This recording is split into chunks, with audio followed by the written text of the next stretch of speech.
Hello, everybody.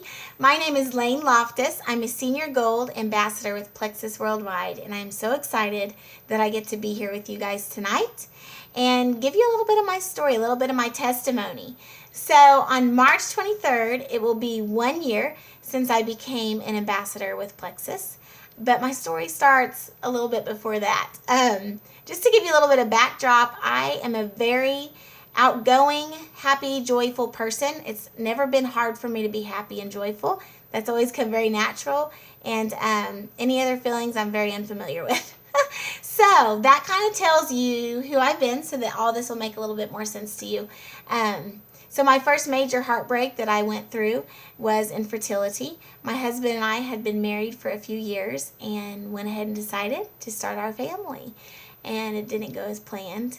And anybody that's experienced infertility knows the heartbreak that goes with that and the complete devastation that we experienced during that time. We finally, after trying everything, went to the doctor to be told that we wouldn't be able to have babies without a surgery that cost way more money than we would ever have. So we were devastated. Fast forward a few years later, we had a healthy baby boy and healthy baby girl. 2 years apart, perfect little babies.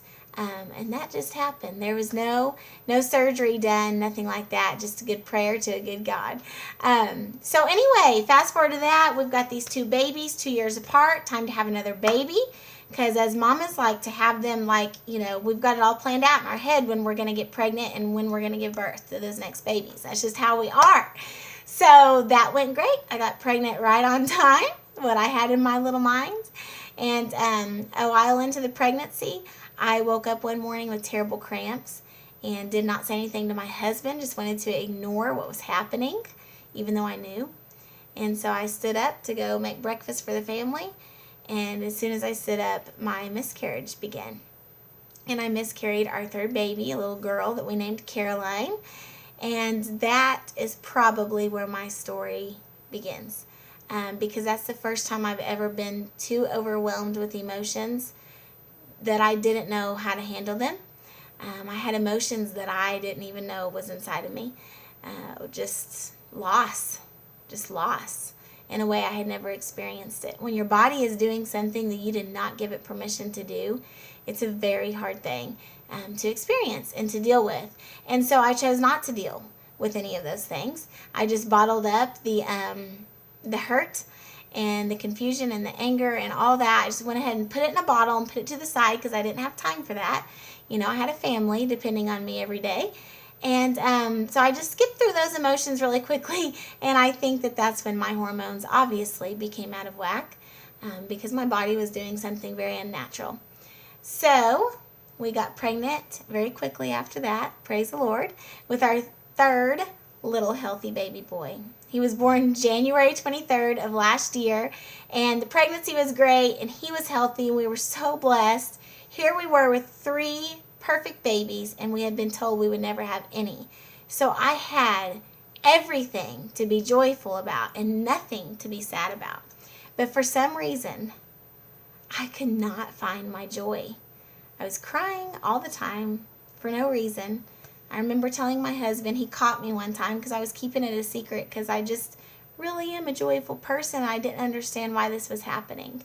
But he caught me one time in the nursery crying, sobbing, and holding my baby, feeling so much guilt that I was crying because I had nothing to cry about. And he came in and he said, "What's wrong?" I said, "I don't know." And I really didn't know. I didn't understand where did Lane go? Because this isn't her, and I'm not okay with this person. But I was way too prideful to ask for help or to admit that anything was wrong with me. So I just kept on bucking up and trying to do the best I could. So that didn't last very long. Not very many weeks into that. I remember it being a Friday, and I just had a bad mom day. One of those days that you yell at your kids for really no good reason. And then you cry in the pillow because you feel like junk that you did that to them. Just one of those days, but 10 times worse. So I messaged my friend. I finally just thought, I'm just going to try it. can I take this while I'm nursing? And she said, yes. I thought, I just need energy. That's all I need. She said, it will help with that. So I got the product. I bought it at the most expensive rate that you can buy it at. Fast forward 2 weeks later, and I was starting to find myself again. I was starting to feel like myself again. I was a good mom. I was a good wife. I was running to the car with my kids, just playing on the floor with them, doing things that used to I would have to make myself do, and I was just naturally doing them now. So went ahead and did that. I just looked, and I'm already at 5 minutes, so I'm going over. I do this every time I talk too much. Anyway, I made a post on Facebook, guys. I wasn't an ambassador. I just made a post because I needed other moms to know this was out there. There was a lot of interest. I decided to become an ambassador to hopefully get my products paid for. I am not even totally a year in. I'm making a full-time income. So many lives have been changed because I didn't keep it a secret anymore. And I'm so happy and so blessed at this opportunity. It's changed the health of myself, my whole family, all of our relationships, and now our finances too. I couldn't be happier. I thank you for your time. I will stop taking it up. Have an awesome night. We're so excited to watch your journey unfold.